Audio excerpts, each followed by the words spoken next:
Xiaomi are back with yet more new devices. The Redmi Note 10S is behind me, but this is what I'm going to be talking to you about in this video, the Redmi Note 10 5G. Yes, 5G in a Redmi device, but it comes with some compromises. Let me tell you what I'm talking about here on EMKWAN Reviews.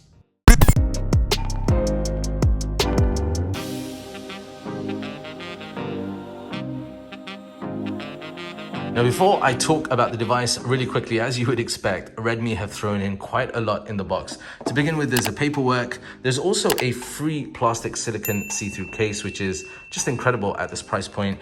You get a USB-C charger with an 18-watt fast charger as well. Now, as far as design is concerned, the Redmi Note 10 5G looks pretty much like the Redmi Note 10 series in general. I mean, you've got this curved back panel over here. This particular color is the chrome silver, and it's really, really nice. You've got this silver, blue, all rolled up into one. It looks premium and it feels incredibly light in the hand. Down there at the bottom, you've got the microphone next to the USB-C port and the speakers. Then on the right-hand side, you've got the power button that also doubles up as a fingerprint scanner next to the volume rocker. The left-hand side over here is where the dual SIM tray is, and this will support 5G.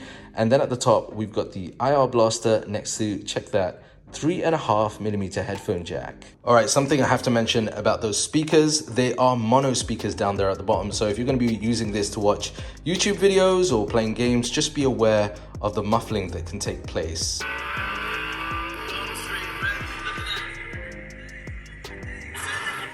Now on the front, you will see that 6.5-inch display. It isn't an AMOLED or OLED display. It's in fact an IPS LCD display, but it's a reasonable display. And you can see from various viewing angles, it does a decent job. What I would have liked to see, however, is brighter capability for that display. But again, it's decent. There is a setting within MIUI 12 that will allow you to have a brighter display for outdoor viewing. But generally speaking, it is a nice display. Now, one of the other things that it will support on that display is 90 Hertz refresh. So this is something that you can enable within the settings to get that feature. This display is actually really good in terms of multimedia, in terms of gameplay, all of those things that you would come to expect. It's pretty decent on this display. And as many of you know already, I'm a big fan of those flat displays. So there's none of that curved display stuff going on here. So as far as performance is concerned, this is powered internally by the MediaTek Dimensity 700, and that's paired up with 4 GB of RAM. You get a choice of 128 GB of storage, which is what I have here, or slightly lower at 64 GB. In terms of day-to-day, like multitasking, you know, the stuff that you would expect to do on a mid-range smartphone, it does that really well.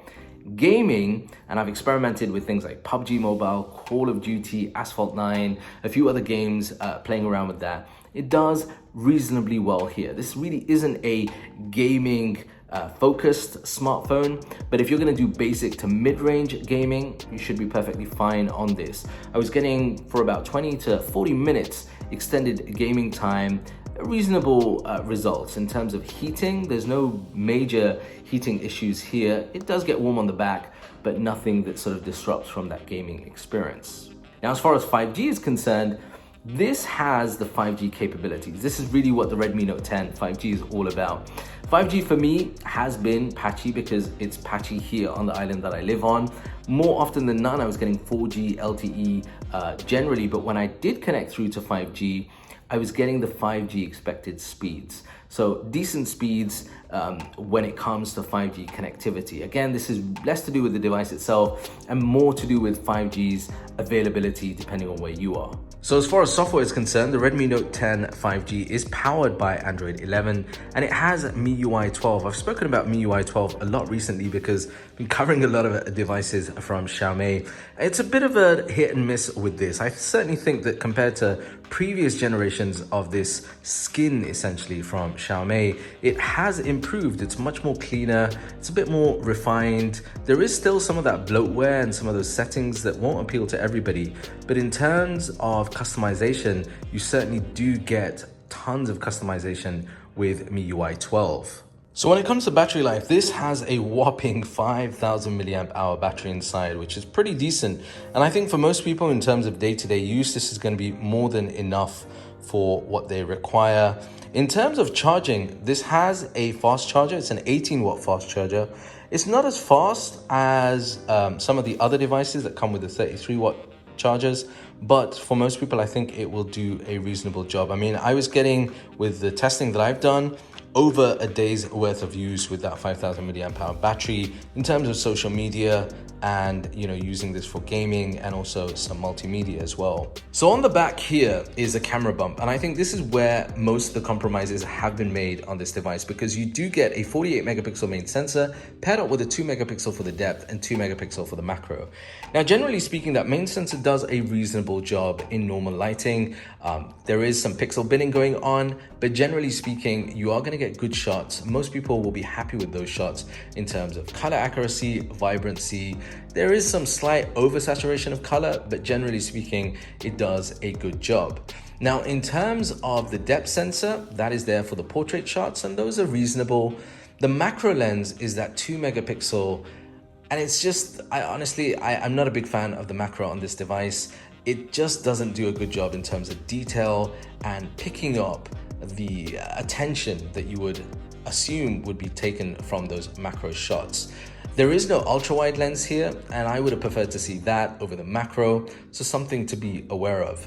Now, in terms of low light conditions, the 48 megapixel does a pretty decent job in low light conditions, as you can see here.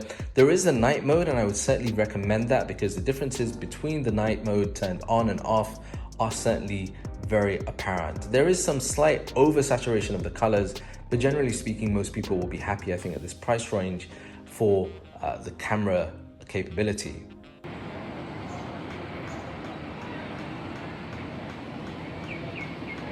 As far as video is concerned, this will record 1080p, 30 frames per second. There is no 60 frames per second, nor is there 4K with the Redmi Note 10 5G. On the front, you have an 8 megapixel selfie shooter. It does a reasonable job with those selfie shots. That there is the Redmi Note 10 5G. 5G certainly is available with this device, but it does come with those compromises. And I think for me, one of the biggest compromises is in that camera. But if you're talking about most affordable 5G smartphone, then this might possibly be it. Let me know your thoughts in the comment section down below. Plus, for the pricing information, availability, you'll find all that in the link in the description. That's it from me for now. If you've enjoyed this video, be sure to check out this next one over here. I'll see you there. Peace and blessings.